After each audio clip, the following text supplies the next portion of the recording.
कि जन सुराज में उम्मीदवार कोई व्यक्ति प्रशांत किशोर या कोई व्यक्तियों का समूह पटना में बैठकर तय नहीं करेगा। जो साथी भी इस विचार को, इस प्रयास को समझकर इससे जुड़े हैं और जुड़कर इसको आगे बढ़ाने में अपना कंधा लगा रहे हैं, वही साथी मिलकर इसके उम्मीदवारों का चयन करेंगे। उम्मीदवारों और उसी के तहत आप देख रहे हैं कि जन सुराज, शायद आपने ध्यान नहीं दिया, जन सुराज इस राज्य का पहला ऐसा दल है जिसने उम्मीदवारों की आवेदन की औपचारिक प्रक्रिया अभी शुरू कर रखी है। 12,000 के आसपास लोगों ने आवेदन दिया है बाकायदा फीस भरकर, और लोगों को ये अनुमति दी गई है कि जिन्होंने भी आवेदन की प्रक्रिया पूरी कर ली है वो अपना नाम, अपना कार्यक्रम, अपना प्रोफाइल संभावित उम्मीदवार के तौर पर अपने क्षेत्र में वो प्रचारित कर सकते हैं। और अब जन सुराज की जो केंद्रीय चुनाव समिति है उस व्यवस्था के तहत अगले 4-5 महीनों में उन सभी साथियों का जो अपने आप को संभावित उम्मीदवार बता रहे हैं या जिन्होंने आवेदन दिया है उनका मूल्यांकन होगा, और जन सुराज से जुड़े हुए लोग, पदाधिकारी, साथीगण, इसके संस्थापक सदस्य, सब लोग मिलकर जिसके नाम पर मुहर लगाएंगे वही जन सुराज का उम्मीदवार होगा। उसमें कोई धन बल का प्रयोग नहीं, कोई अंडर द टेबल डीलिंग नहीं। जन सुराज में कोई आपको नहीं कह सकता है कि हमने पैसे के आधार पर टिकट ले लिया। जन सुराज में आपको ये नहीं दिखेगा कि कोई पैसा देकर टिकट ले गया या पैरवी से टिकट ले गया। जहां तक रह गई बात की दूसरे दल से आने वाले लोगों की, तो भाई जब बिहार में दूसरा कोई विकल्प ही नहीं था तो वोटर के तौर पर भी आप किसी न किसी को वोट देते थे।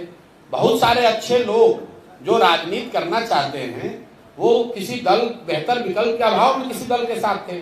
अगर वो आज हम लोग के साथ जुड़ रहे हैं तो उस पर प्रतिबंध नहीं लग सकता है।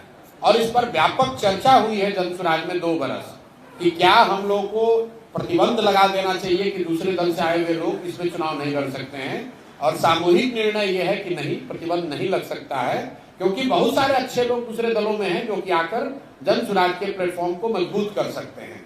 लेकिन जो बात मैंने कही है कि बिहार में कोई 1200-1250 परिवार के लोग ही पिछले 30-35 वर्ष में सांसद विधायक बने हैं, उसको ध्यान में रखते हुए ये तय किया गया है कि ज्यादातर कैंडिडेट जो चुनाव लड़ेंगे वो राजनीतिक पृष्ठभूमि वाले ऐसे लोग नहीं होंगे जो पहले से जिनके परिवार या उनके परिवार के सदस्यगण चुनाव लड़ते रहे हैं। कुछ अपवाद जरूर हो सकता है, लेकिन 2/3 से ज्यादा लोग जन सुराज में वही चुनाव लड़ेंगे जो शायद जीवन में पहली बार चुनाव लड़ रहे होंगे। और कुछ लोग तो उसमें ज्यादातर लोग ऐसे होंगे जिन्होंने कि शायद राजनीति ही अपनी पहली बार जीवन में शुरू की है। तो बहुत बड़ी संख्या में, मोटे तौर पर बहुत बड़ी संख्या में आपको नए चेहरे, नए राजनीतिक चेहरे आपको जन सुराज के टिकट पर चुनाव लड़ते हुए दिखेंगे। विकसित बिहार बनाने के लिए क्या विजन लेकर आए? भैया 2.5 बरस से विजन बताते बताते गला में गांठ पड़ गया, आपको ध्यान नहीं आ रहा है। तो 3 बातें जो मूलभूत हम लोग कह रहे हैं कि 15 साल से कम उम्र के बच्चों के लिए इतनी अच्छी शिक्षा की व्यवस्था हो कि कोई भी लड़का आगे चलकर बिहार की व्यवस्था पर बोझ न बने, उसको सरकारी मदद की जरूरत न पड़े।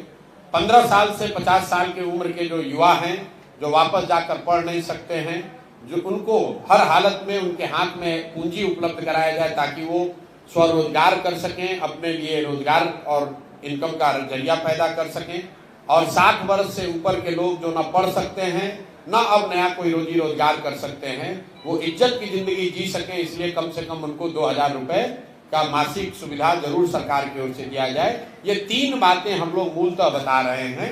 लेकिन पूरे बिहार के विकसित होने की जो बात है, हम लोगों ने कहा है कि पंचायत वाइज योजना बनाकर जारी करेंगे। और पूरे बिहार को विकसित कैसे बनाना है, ये 2 मिनट में आपके कैमरे पर तो उसका उत्तर पूरा संभव नहीं है। लेकिन मूलभूत शिक्षा और रोजगार, हर व्यक्ति, हर बच्चा बढ़िया पढ़े और जो युवा है उसको रोजी रोजगार यहाँ हो, उसको पलायन न करना पड़े, ये मूल बात है जो कि बिहार को प्रगति के रास्ते पर वापस से ला सकता है।